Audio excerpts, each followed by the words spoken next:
Mayong buntag sa inyong tanan mga kaigsunan, mga kaigalaan o sa inyong mga bisita nga uban sa inyong pagsaulog ning adlaw sa pagkabanaw sa atong Ginoo o mo tamyaw gyud ko sa inyong tanan o bulahan nga Easter Sunday. Ug salamat sa Ginoo nga nakaabot kita ni ining Easter Sunday sa um, year 2021 bisan og di kita ka sa ulog gyud parehas sa miyagi mga tinuig pero makapamalandong gyapon kita sumala sa pulong sa Ginoo. Pasalamat ko sa nila ni Brad Edwin, Brad Wendell ug sa inyong tanan dinha nga gihatagan ninyo ko kay gayunan niini nga udto nga pamalandong kita sa pulong sa Ginoo. Nga mao kini ang makahatag kanato og kadasig kay ingon sa Ginoo, mawala ang langit ug ang yuta pero ang iyang pulong magpabilin. So unas tanan, magampo kita mga kitag panalangin o giya sa Ginoo sa atong pagpamalandong sa pulong sa Dios niini nga buntag. Ginoo, salamat gyud nga kami makabukas sa imong balaan nga kasulatan unya makapamalandong kami, hatagan nimo kami Ginoo sa kaalam aron kini nga adlaw dili lang amo lipas nga usa ka traditional nga gisaulog sa kadaghanan kundi aduna gyud mga panalangin Ginoo nga among makita o mapupo sa among pagpamalandong karon. Among ablihan ang mga makasing-kasing o unta Ginoo imong hugasan ang tanan nga mga kasalanan namo o ulihan nimo og usa ka kasing-kasing nga may dandamon sa pagdawat sa imong pulong o unta Ginoo mapakigsulti ka kanamo gamita ang imong alagad ini nga buntag sa ngalan ni Kristo nga among Ginoong manluluwas. Amen. Mga igsoon, niining atong pagsaulog sa Easter Sunday, ato man yung tradisyon pero adunay kamatuoran nga usa sa mga nakahatag kanato og bali kadasig nga ang usa ka imposible nga butang nga problema sa usa ka tawo gisulbad sa Ginoo. Mo nang akong tag-uluhan o gitituluhan ang atong pagpamalandong sa pulong sa Ginoo karon og Mission Impossible. Imposible nga misyon. Nining atong panahon sa pandemya, ang mga siyensya, mga gobyerno, mga eksperto sa mga mediko, mga tao nga mga nagpangduki-duki, mga researchers, nagpangita gid og sulbad sa problema sa atong katilingban karon mao ning COVID-19 og ang batud pa sa balita karon aduna nay mga 2.8 milyones ka mga tao ang taon pod na mitaliwan tungod sa sakit sa COVID-19 o related sa COVID-19. Pero kung ikumpara nato kini sa problema sa tao gyud gikan pa sa sinugdan sa atong panunod sa atong ginikanan sa adan ug sa iba, di ni ka kumpara tungod kay kanang COVID nga namatay nga 2.8 milyones kung ikumpara na nato sa atong population karon sa tibuok kalibutan, ang atong population karon sa tibuok kalibutan kay 7.8 ka bilyones man. Mao ni atong makita nga mga numero. Usa sa kada 2,600 ka mga tawo ang mamatay sa COVID. Unya kung ato ikumpara na sa sala, usa sa batag usa ka tawo buting nun nga kung iporsinto na to ni sa mamatay sa COVID 0.04% lang. Wa gani kaabot og 1% o 0.1%. Gamay kaayo no. Pero kung atong ikumpara sa problema sa kasalanan 100%, way tao dinhi sa kalibutan nga di gyud mamatay, di magproblema tungod sa iyang sala. Mo ning akong gitutuluhan ning atong mensahe karon nga Mission Impossible. Gani bisan og duna nay mga baksin, mga bakuna nga nadiskubre sa ubang mga nasod, kita din sa Pilipinas atong panghinaot nga moabot po ng mga bakuna nga murag di pa gid klaro nga maabot sa tua pero atong giampo nga maabot unta. Dito sa Germany adunay problema tungod kay ang balita sa Germany o sa Pransya o sa Italia undangan nila og gamit kining bakuna AstraZeneca tungod kay dunay di maayong side effect. So murag di pa gyud nato posible nga masulbad ning COVID-19 sa madali nga panahon. Mo hangtod pa gyud siguro ni. Kung ato ikumpara sa problema sa sala sa tao, mao gyud ni ang problema kay ang sala sa tao imposible gyud nga sulbahon. Mission impossible gyud. Pero kung atong basahon sa pulong sa Ginoo, ang gituaw ni Ginoong Kristo o gisulti ni Ginoong Kristo, labi na gyud dito sa cross, sa dihang gilansang siya, natuman na niya, ingon pa niya dito samtang gilansang siya dito, hapit na siya bugtuan sa ginhawa, sa Juan Kapitulo 19, versikulo 30. Sa dihang nasupsop na niya kini ang suka o kapdo nga gipainom kaniya, miingon siya nahumana. Unya midungo siya og nabugto ang iyang gininhawa. Nahumana. It is finished.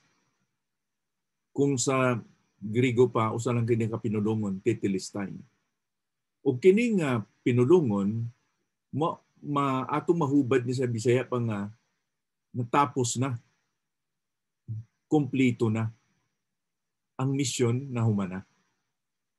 Gani sa dito siya sa nagampo siya sa iyang pag-ampo, may usa ka kapitulo sa Juan nga kapitulo 17 nga gitawag kini nga mao kini ang pag-ampo ni Ginoong Kristo nga nakita niya ang kahimayaan nga moabot sa iya kung kay wa pa man siya magpalansang sa cross niining panahona, mga pipila sa ka adlaw siya nga malansang na siya o malansang na siya sa cross, mo ning iyang giampo nga na record na sulat diya sa Juan 17 bersikulo 4. Iyang giingon gingnan ang amahan, gipasidunggan ko ikaw dinhi sa kalibutan tungod kay nahuman ko na ang imong gipabuhat kanako. So mauni nga sa diyang gilansang sa cross, mao to iyang singgit nga nahumana. Mission accomplished.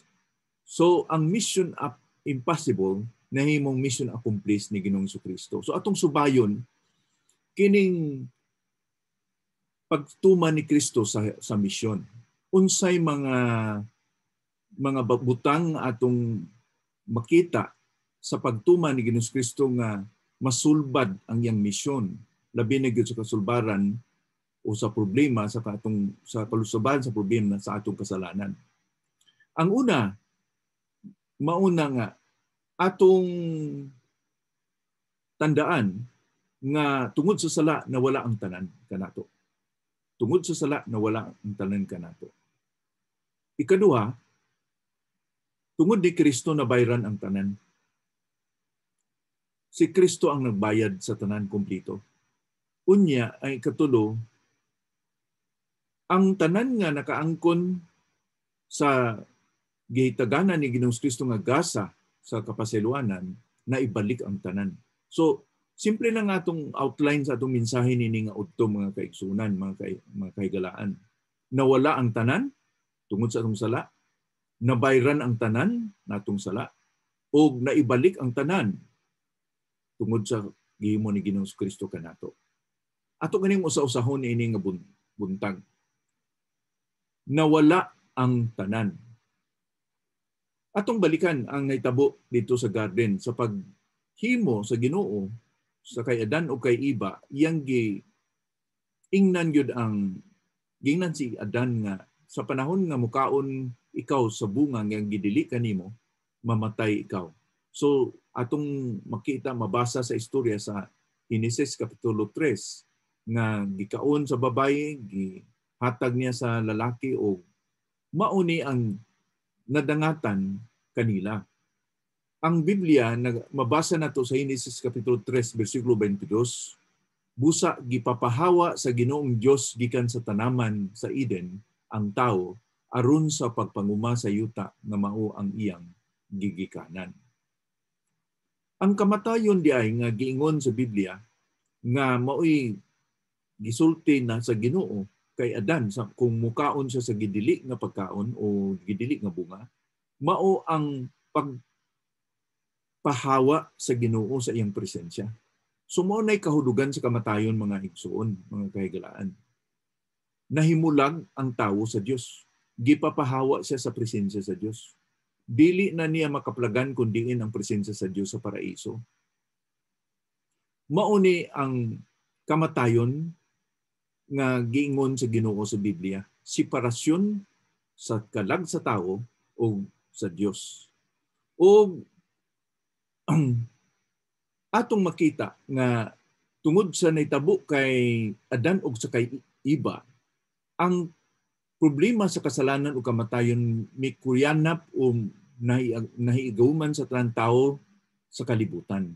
Sa Roma 5, versikulo 12, ang sala nakasulod sa kalibutan tungod sa paglapas ni Adan sa sugo sa Dios ug ang iyang sala nagdalag kamatayon. Busa, miabot ang kamatayon sa tanang mga tao tungod kay ang tanan nakasalaman. Sanglit ang tanan nakasalaman o nakabus sa himaya sa Dios. Roma 3:23. Walay exempted sa ato. Sa ako nang giingon, ang COVID, matakbuyan kita 1 in every 2,600, pero ang sala ug ang kamatayon kada usa gyud kanato natay virus sa sala. O tungod ni ana makaagom kita og kamatayon. Mo ni giingon nato nga mission impossible kay problema ni sa 7.8 bilyones ka mga tawo sa kalibutan kay tanan man makasasala. Patay kita sa atubangan sa Dios. Ingon pa sa Episo 2 versikulo 1, patay kamo kaniadto sa atubangan sa Dios tungod sa inyong mga kalapasan o kasalanan. Mauni nga tungod sa atong pagkamakasalanan, nawagtang ang tanan kanato, nawala ang tanan kanato. Patay kita sa tubangan sa Ginoo. Unaw na alang, unsay maangkon sa katawo nga patay. Wa na kaniya ang tanan, nahimulag kaniya ang tanan. Nahimulag kaniya ang iyang kabtangan, nahimulag kaniya ang iyang mga kaigsuunan, yung mahal sa kinabuhi, mga kahigalaan. Nahimulag siya sa kalibutan. Ang usa ka patay nga tao, wala na gyud sa tanan. Gani, mubalik lang siya sa abo, mubalik lang siya sa mga, sa maingon nato nga wala na gyud siya, kay patay na ang tao. So ang hulagway nga kita patay sa tubangan sa Ginoo, nga wala kitay kaangtanan na sa Ginoo, mao na kalawom sa ang atong problema mga igsuonan, mga higalaan. Ang kasalanan nato dili lang ngay simple lang nga bagay nga moingon kita ay sapagkat ako ay tao lamang makasala man ko. No. Ang kasalanan nato nakapahimulag kanato sa tubangan sa Dios. Nakapahimulag kanato sa mahigugmaon o balaan nga Dios. Imo lang siguro ng gibati man nga naa kamo karon sa sulod. Unsa inyong gibati nga nahimulag kamo sa inyong mahal sa kinabuhi? Nga usahay pipila ka semana o binulan basin man tinuig nga wa kamo makakita kanila, wa kamo makabati kanila, labi na gining COVID-19 pandemic. Anaa gyud ang sobra ka kasubo, sobra ka kahangawa nga nahimulag kita sa mga hinigugma nato, sa mga tao nga gigugma nato. Ug ato lang una-unaon unsay nahitabo nga kita nahimulag sa Dios. Ang tao nahimulag sa Dios. Kung unsa ang nahitabo sa kalibutan tungod kay napanunod nato kini nga problema gikan kay Adan o kay Eva. Tan-aw na to ang kalibutan karon. Nahimo bang nindot ang kalibutan tungod sa sala? Ang sala nato nagadugang sa pagkalunod sa pagkamakasasala sa tao. Ug ang resulta niini atong makita sa atong palibot karon, di ba? Maunay una na to makita nining atong at nining kamatuoran about sa misyon nga gihimon sa ni Ginoong Kristo sa pagluwas kanato. Kinahanglan atong batunan kung unsa kalawom ang atong problema sa pagkamakasasala nato. Ikaduha, dili lang nga mabalaan nato kung nga nawala ang tanan kanato tungod sa atong pagkamakasalanan, kundi ang maayong nga balita na bayran ang tanan. We lost it all, but He paid it all. Nabayran ang tanan. Si Ginoong Jesucristo mismo, gikan gyud sa iyang baba. Nag-ingon siya sa Lucas, Kapitulo 19:10, kay ang ako nga anak sa tao, si Kristo Jesus nag-ingon ini, mianhi din sa kalibutan, aron sa pagpangita o sa pagluwas sa tanan nga nahisalaan. Ang tuyo ni Ginoong Kristo nga nung natawo siya, o nagpakatao siya, kay siya Diyos man nga nagpakatao, mauni iyang gibatbat, mauni iyang gibungat. Mianhi siya, dili lang aron maghatag og halimbawa o pananglitan unsaon pagkinabuhi nga moral nga eksakto nga natay sakto nga pamatasan. Dili siya naghatag kanato og halimbawa bilang usa ka model nga tawo, kundi manluluwas siya. Mianhi siya aron sa pagluwas sa tanan nga nahisalaan. Tanan nga gipapahawa sa Ginoo gikan sa iyang presensya nahisalaag. Natunta nga ato ning na sayran o ato ning angkunon. Kay mahimo man nga ang tao di siya moangkon nga siya nasaag, nahisalaag. Lisod baya ning tao pukawon kung matana. Ang usa ka tawo nga matana, lisod kay pukawon ang tao nga mingon siya nga ako kay ba man kun siya akong gihimo, wa man ko'y problema. Siguro ang ibang tao dako kay problema, dako sa sala, pero ako dili. Dili sa mga angkon nga sila nahisalaang nga nakalapas or ingon pa sa Isaiah 53, kita pareho sa karnero nga nahisalaang, ingon pa ning propeta Isaias. Nahisalaang kita kay mituman kita sa atong kaugalingon, mga wa kita mutuman sa Ginoo, mituman kita sa atong kaugalingon nga gusto. Gani ang picture o hulagway sa Ginoo ni Ginoong Kristo kanato, siya ang Dios nga nagpakatao nga larawan niya iyang kaugalingon na isa siya ka magbalantay, isa ka siya ka shepherd ug nagpangita kanato nga nahisalaang nga karnero. Siguro kini nga hulagway makahatag kanato og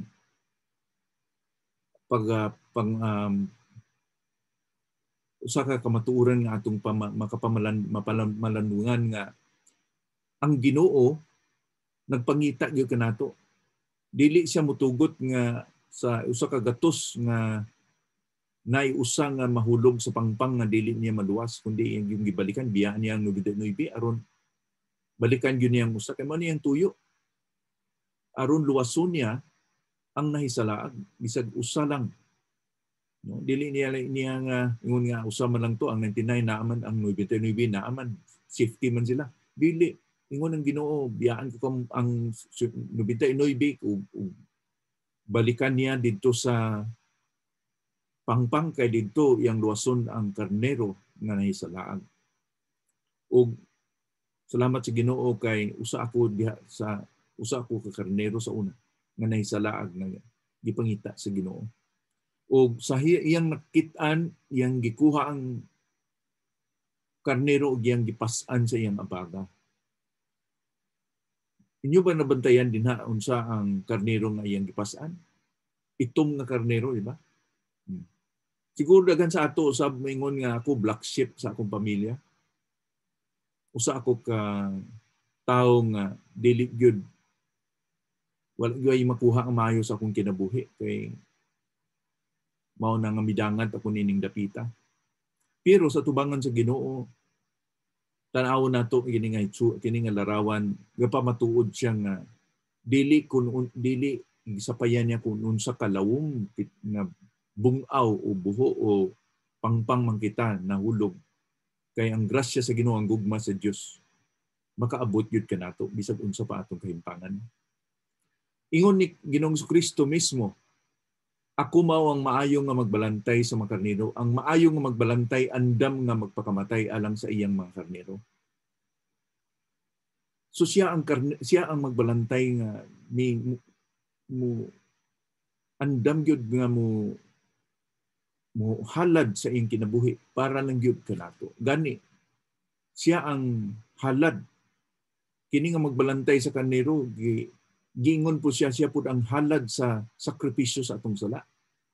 Sa dihang nagpaila si Ginoong Kristo, gipaila ni si Ginoong Kristo ni Juan de Bautista sa Juan 1:29, mao ni ang pagpaila ni John the Baptist sa kay Kristo.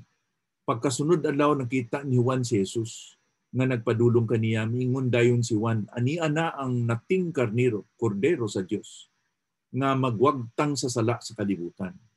Gitahasan ang atong si Ginoong Kristo nga ang nga munganhi din sa kalibutan aron wagtangon ang problema sa kasalanan. Mission impossible. Ngano man nga kinahanglan man nga isakripisyo siya bilang usa ka nating karnero o kordero sa Dios. Tungod kana kaysa daan nga testamento o usab kini gikutlo sa Hebrehanon 9:22 nga sumala sa kasuguan. Halos tanan hiluan pinagi sa dugo ug kung walay dugo nga giula isip halad ngadto sa Dios, walay kapasayloanan ang sala.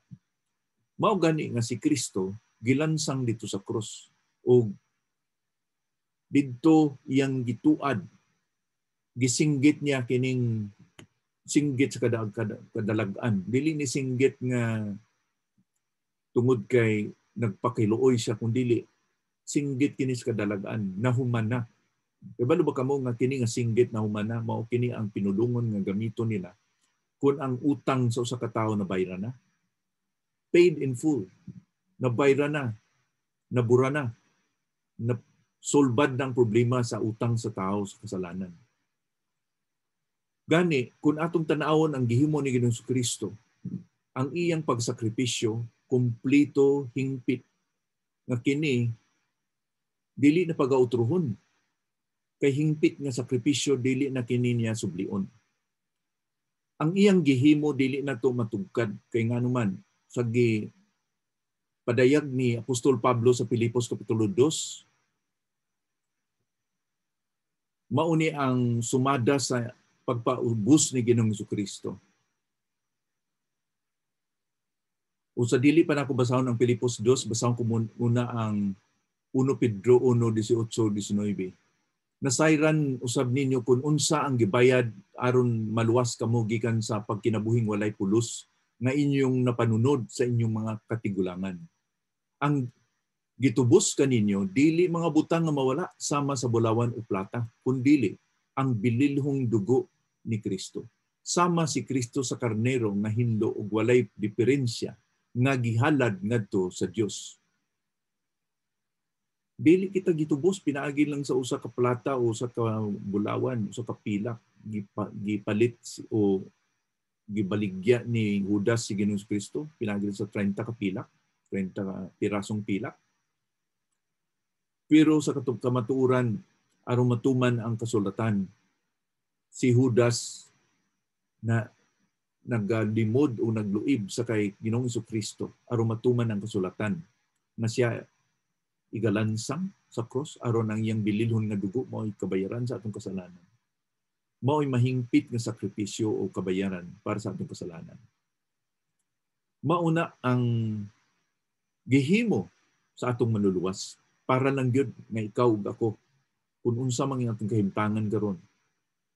Mahimo nga mo ngun ikaw, mahimo nga mo maggunahuna ikaw nga wa naman siguro'y nahigugman ako o mahimo nga moingon ikaw nga di naman siguro ako higugmaon sa Ginoo tungod sa akong pagkamakasalanan o tungod sa akong pagpalayo sa Ginoo, pagkahisalaag o sa tuman nga kasalanan nga akong nahimo. So sa mata sa Ginoo, walay estado sa atong pagkamakasalanan nga dili kita maabot sa grasya sa Dios.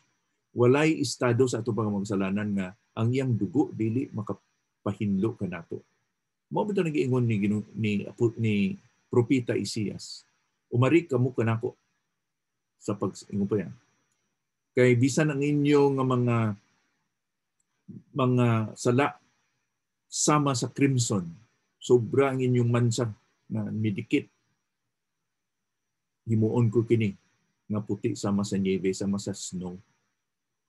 Ang Ginoo walay imposible nga usa ka kahimtangan sa pagkamagsasala sa usa ka tawo nga dili mapasaylo sa Dios. Ang iyang bililhon nga dugo mao ang nagluwas ug nagpasaylo sa tanan nga sala sa tawo. Imong sala ug akong sala ug sa tanan sala sa kalibutan. Mao niyang pagsakripisyo sa atong pagmanluwas. Ingon pa ni Apostol Pablo di sa Filipos 2,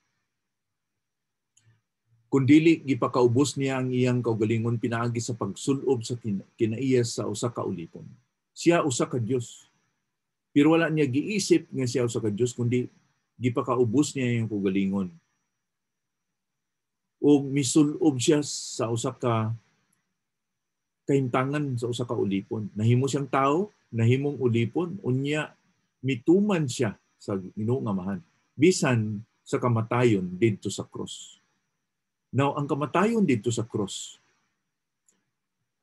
ang pag-ila sa Ginoo kaniya o ang pag-ila sa iya, usa siya ka kriminal, usa siya ka sad-an. Dili man ilansang usa ka tawo dito sa cross kundi siya nas prubahan na sad-an. Ang mga tao lang nga magpas-an sa cross sa panahon ni Ginoong Jesucristo, sa unang panahon, sa panahon nga diha nga gilansang si Jesucristo. Kung mapamatud-an sila nga sila nakasala nga angayan sila ilansang sa cross. Kung mupas-an ni sila cross gikan sa hukmanan sa hukuman nya mumarcha na sila, mubagtas na nila o pas-an na sila sa ng cross paingon ngadto sa Kalbaryo, sa Golgota. Usa nang mauna sa tao, kini nga tao di na mubalik nga buhi. Kini nga baktas mo ni katapusan nga baktas sa iyang kinabuhi. Kini nga paglakbay niya mao ni katapusan niya nga paglakaw. Di na siya mobalik. Kay pag-igalansang na siya ug mamatay na siya. Walay nagpas-an sa cross nga napulbahan nga makasalanan nga nakabalik siya nga buhi. Kay silot kini sa kamatayon. Pero sa Ginoong Jesucristo misunod sa kabubuton samahan nga mamatay sa usa ka kamatayon nga gibilang nga kamatayon sa usa ka makasalanan tungod kay gidala niya sa iyang lawas ang tanan nato nga kasalanan. Ingon pa sa kaduhang Pedro 2:24-25 nga sa iyang lawas gidala ang atong tanan nga mga kasalanan. Gani pinaagi sa iyang mga samad kita nangaayo. Gani mga kaigsunan, mga kahigalaan nini nga buntag. Si Kristo kung unsa man kalawom ang atong ka-imposible ang atong problema sa pagkamakasasala nato, iya pod nga gihimo ang pinaka-imposible nga himon nga usa ka Dios magpakatao, mahimong ulipon, mahimong kriminal para lang makaanggon kita sa kaluwasan, para lang nga mabayran ang tanan natong kasalanan. So, tungod niini may usa ka paghangkat kanato ang Ginoo. Ang iyang kamatayon dito sa cross regalo kanatong tanan. Dili nato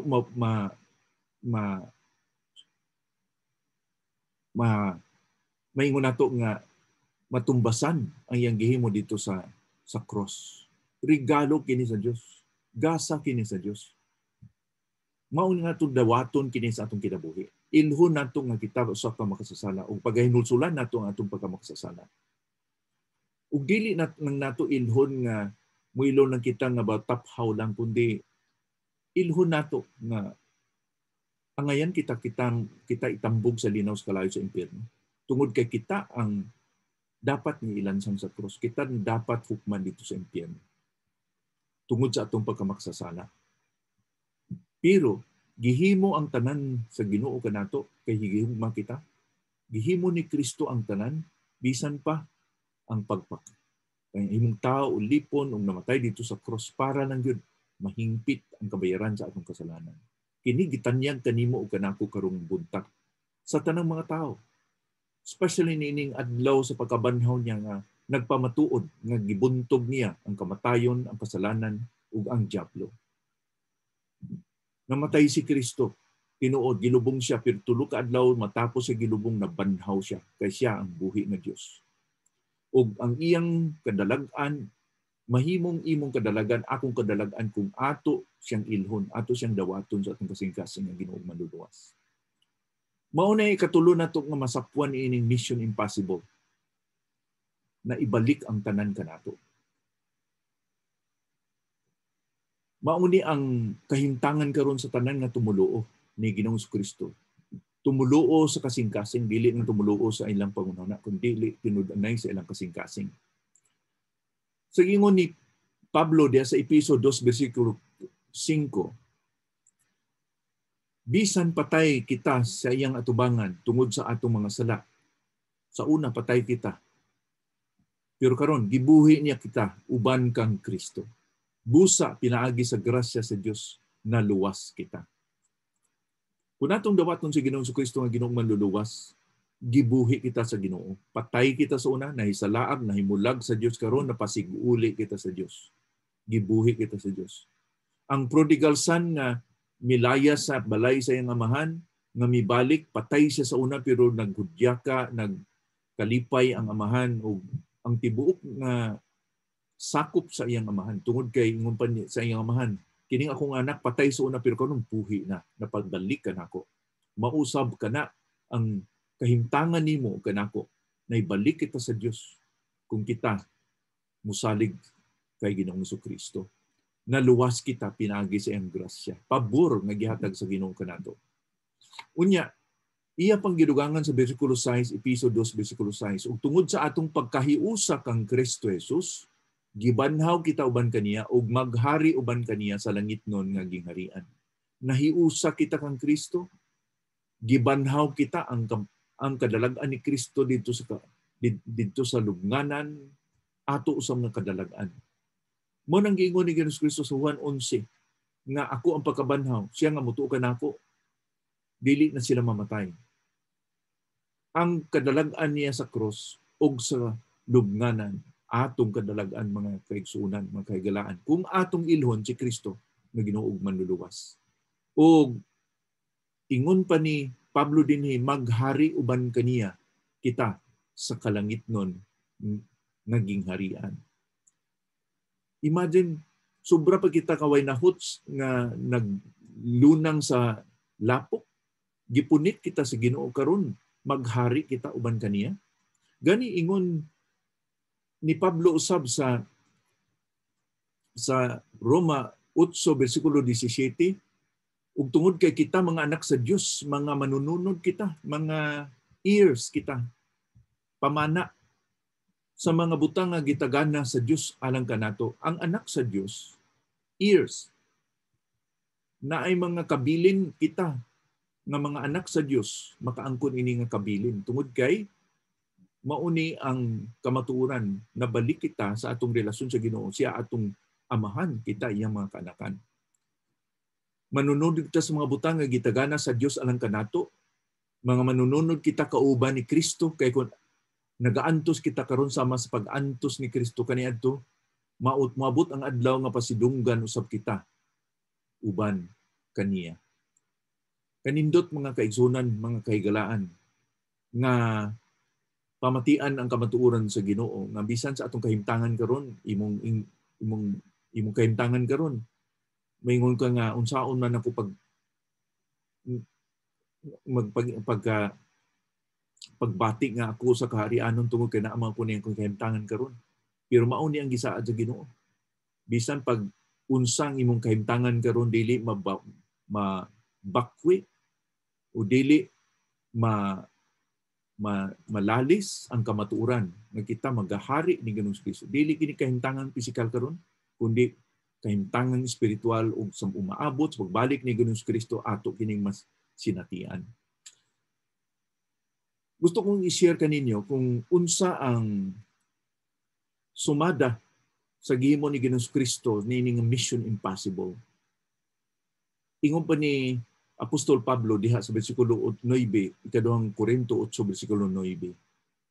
Nasayod usab kamo sa gibuhat sa atong Ginoong Hesukristo, nga bisag adunahan siya dito sa langit, nagpakakabus siya pinaagi sa iyang pagkatao tungod sa iyang kaluoy kanato aron mahimo kitang adunahan.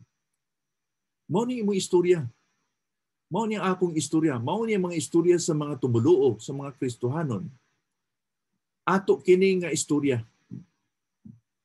Sa una, wala kita tungod sa atong mga sala. Kung kita mudawat ni Ginoong Kristo, pagabalhino ng atong kahimtangan nga dili na kita mga uyamot kundi mga adunahan sa tubangan sa Ginoo. Dili ba? From rags to riches nga story. Di ba? Gikan sa walay pagnahot tungod sa atong pagkamakasasala, kung naa kita ni Kristo, iya kitang gibalhin sa usa ka kahimtangan kita adunahan sa tubangan sa Ginoo. So inautunta nini nga udto o nini nga buntag inyong madesisyonan. Kung dili pa kamo Kristiyano, di pa ninyo nanihimo nga pagdawat ni Ginoong Kristo nga Ginoong manluluwas sa inyong kasing-kasing, inusuli inyong mga kasalanan, o sa kinasing-kasing sa tinuod na ilha sa Ginoong Kristo, dawata sa Ginoong Kristo. Ilha siya nga imong Ginoo manluwas ug dawata ang iyang sakripisyo dito sa krus nga hingpit nga kabayaran sa imong kasalanan. Ug ang Biblia nagasaad nga ikaw himuon niyang anak ug tagaan ka nga sa kinabuhi nga walay katapusan. Kanato nga mga Kristohanon, pinautunta nga niining Easter Sunday, nining adlaw sa pagkabanhaw sa atong Ginoo. Magpadayon kita sa pagpangalagad sa Ginoo. Sa unang Korinto, Kapitulo 15, versikulo 58, pinautunta nga magpadayon kita, always abounding sa gibuhaton sa Ginoo, dili kita magpaling-paling. Magpadayon kita kay atong nabalaan na dili masayang o makawang ang atong mga ginahimo diha sa Ginoo, pangalagad sa Ginoo. Nautunta nga kining pulong sa Dios mahitanom sa atong mga kasing-kasing o akong usbon sa pag-greet sa atong tanan, bulahan nga Easter Sunday sa inyong tanan. Mag-ampo kita. Ginoo, salamat gyud nining Easter Sunday nga makapamalandong kami sa imong pulong. Lord, salamat gyud kay bisan ang among kasalanan daw imposible gyud nga masulbad Ginoo tungod sa kahimtangan namo. Tungod sa imong pagkabalaan o sa imong pagka-Dios nga wala gyud koy mahimo Ginoo nga masulbad ang among pagkamakasalanan. Pero ikaw naghihimog tikang aron kami makahatagan og probisyon para kami makaangkon og kaluwasan pinaagi sa kay Kristo Jesus. Siya ang manluluwas ng gilansang sa cross. Gilubong og tulo ka adlaw human siya gilubong na banhaw. Og ang iyang sakripisyo ug ang iyang pagbabanhaw sa cross o sa lubnganan, Ginoo pagpamatuod ni siya madinalagdon. Makapasaylo sa among tanan nga mga kasalanan ug gani ikaw nagasaad nga sa tanan nga misalig kaniya og mituo kay Kristo. Hatagan nimo kinabuhing walay katapusan. Mapasaylo sa tanan mo makasalanan ug dili na malaglag sa impyerno. Panalangini kami Ginoo ug unta dili magabalik sa imo kini mong pulong walay kapuslanan. Unta mitanong kini sa matag usa ka kasing-kasing nga nagapamati karon. Sa ngalan ni Kristo nga among Ginoo manluluwas. Amen.